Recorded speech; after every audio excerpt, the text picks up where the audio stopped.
শিল্পী kitchen blog like করুন, subscribe করুন। আমি এখন ডিম রান্না করব, 4টে ডিম কষা বানাবো। ডিমগুলো আগে সিদ্ধ করে নিচ্ছি। আদাটা দিচ্ছি, রসুনটা দিচ্ছি, পেঁয়াজটা অল্প একটু দিচ্ছি। আর ভাজার সাথে দিলে ডিমটা একদম সুন্দর হবে। নাহলে ডিম একসাথে পেঁয়াজ ঘুটে দিলে ডিমটা ভালো হয় না, আমার টেস্ট লাগে না। তার জন্য পেঁয়াজটাই তখন কাটা কাটা রেখে দিয়েছি। এখন পেস্ট করে নেব, এবার পেস্ট করে নেব।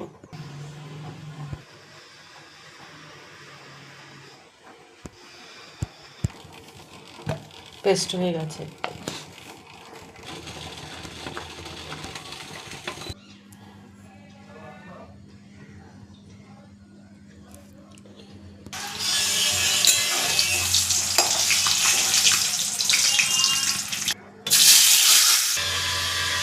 ফোড়নটা দিয়ে দিচ্ছি, জিরের গুঁড়ো দিয়ে দিচ্ছি, লঙ্কার গুঁড়ো দিয়ে দিচ্ছি, পেস্টটা দিয়ে দিচ্ছি, নুন দিয়ে দেবো পরিমাণ মতো, হলুদ দিয়ে দেবো, এই যে হলুদ। এবার নাড়বো।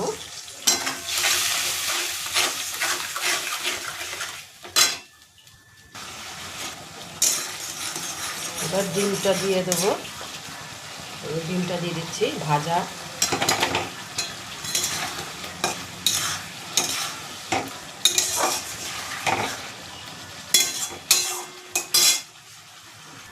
একটু ঘি দিয়ে দিচ্ছি,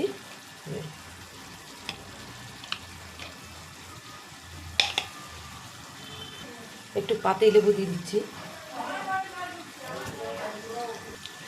একটু বেরেস্তা দিয়ে দিচ্ছি,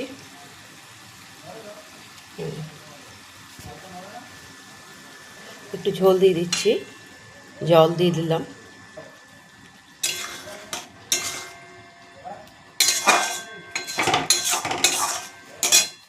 হয়ে গেছে, নামিয়ে দেবো।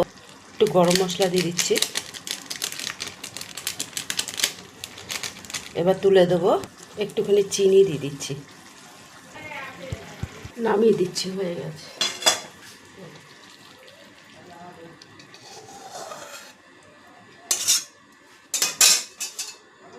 ডিমের ঝোল হয়ে গেছে।